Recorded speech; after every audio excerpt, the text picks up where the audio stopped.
Hey guys! So today I'm going to read Of the Tree on the Mountainside from the Spoke Zarathustra by Friedrich Nietzsche. I wanted to start here in the middle of, not at the beginning of the book. Of the Tree on the Mountainside has helped me so much. It's given me hope that maybe somewhere out there's a place for me to belong. And yeah, it's given me hope. I think by sharing my insights, maybe you might enjoy it too. Alright, Of the Tree on the Mountainside. Zarathustra had noticed that a young man was avoiding him, and as he was walking alone one evening through the mountains surrounding the town called the Pied Cow, behold, he found this young man leaning against a tree and gazing warily into the valley. Zarathustra grasped the tree beside which the young man was sitting and spoke thus: "If I wanted to shake this tree with my hands, I should be unable to do it. But the wind, which we cannot see, torments it and bends it where it wishes. It is invisible hands that torment and bend us the worst." At that the young man stood up in confusion and said, "I hear Zarathustra, and I was just thinking of him." Zarathustra replied, "Why are you alarmed on that account? Now it is with men as with this tree. The more it wants to rise into the heights and in the light, the more determinedly do its roots strive earthwards, downwards, into the darkness, into the depth, into evil." "Yes, into evil," cried the young man. "How is it possible you can uncover my soul?" Zarathustra smiled and said, "There are many souls one will never uncover, unless one invents them first." "Yes, into evil," cried the young man again. "You have spoken the truth, Zarathustra. Since I wanted to rise into the heights, I have no longer trusted myself, and no one trusts me anymore. How did this happen? I changed too quickly. My today refutes my yesterday. When I ascend, I often jump over steps, and no step forgives me that. When I am aloft, I always find myself alone. No one speaks to me. The frost of solitude makes me tremble. What do I want in the heights? My contempt and my desire increase together. The higher I climb, the more do I despise him who climbs. What do I want in the heights? How ashamed I am of my climbing and stumbling. How I scorn my violent panting. How I hate the man who can fly. How weary I am in the heights." Here the young man fell silent, and Zarathustra contemplated the tree beside which they were standing and spoke thus: "This tree stands here alone on the mountainside. It has grown up high above man and animal, and if it wished to speak, it would find no one who understood it. So high has it grown. Now it waits and waits. Yet what is it waiting for? It lives too near the seat of the clouds.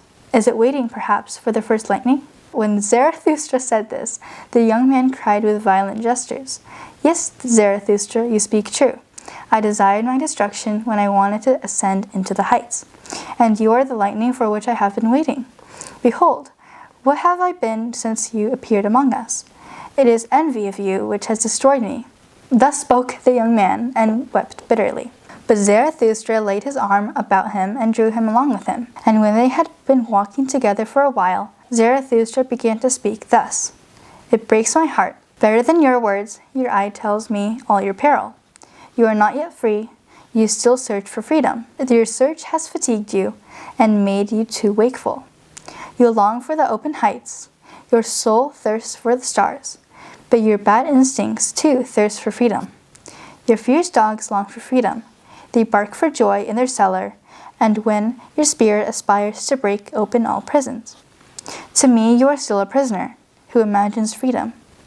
Ah, such prisoners of the soul become clever, but also deceitful and base. The free man of the spirit, too, must still purify himself. Much of the prison and rottenness still remain within him. His eye still has to become pure. Yes, I know your peril, but by my love and hope I entreat you, do not reject your love and hope. You still feel yourself noble, and the others too, who dislike you and cast evil glances at you, still feel you are noble. Learn that everyone finds the noble man an obstruction. The good too find the noble man an obstruction, and even when they call him a good man, they do so in order to make away with him. The noble man wants to create new things and a new virtue. The good man wants the old things, and that the old things shall be preserved. But that is not the danger for the noble man, that he may become a good man, but that he may become an impudent one, a derider, a destroyer. Alas, I have known the noble man who lost their highest hope, and henceforth they slandered all high hopes. Henceforth They lived impudently in brief pleasures, and they had hardly an aim beyond the day. Spirit is also sensual pleasure, thus they spoke. Then the wings of their spirit broke. Now it creeps around, and it makes dirty what it feeds on. Once they thought of becoming heroes. Now they are sensualists. The hero is to keep them an affliction and a terror. But by my love and hope I entreat you, do not reject the hero in your soul. Keep holy your highest hope.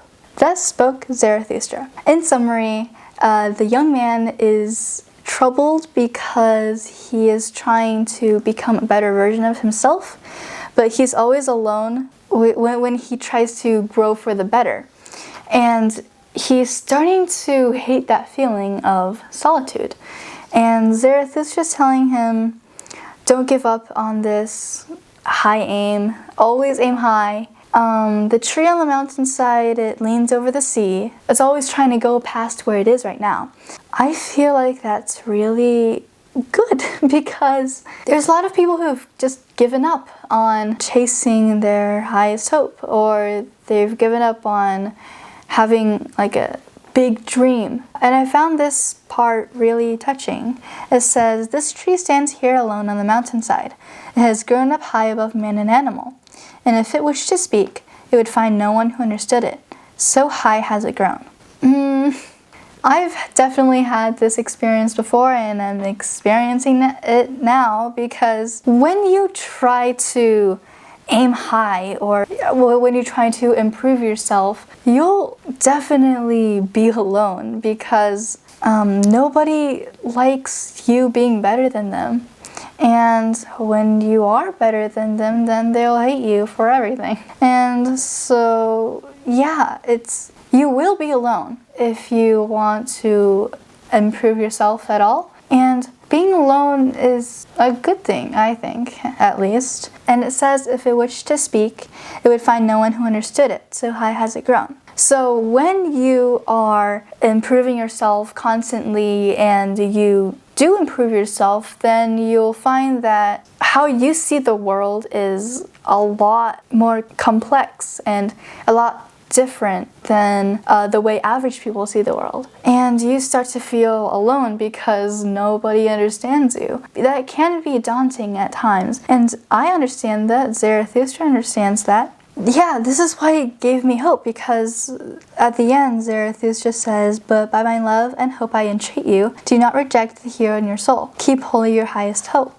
So he's saying, don't let go of your dreams, what you want to achieve. And yeah, just go for it, pursue it. It says, by his love and hope. He knows that it's hard because he's definitely gone through it. He says this is how he expresses his love. He's saying that as a friend or as a mentor, very good to challenge people and push them to what they need to do and help them achieve their goals, and not just forever keeping them in a comfort bubble, because you have to eventually break your bubble in order to grow. Or for all those people who feel as though everyone around them is kind of stupid, don't worry, I'm feeling it too.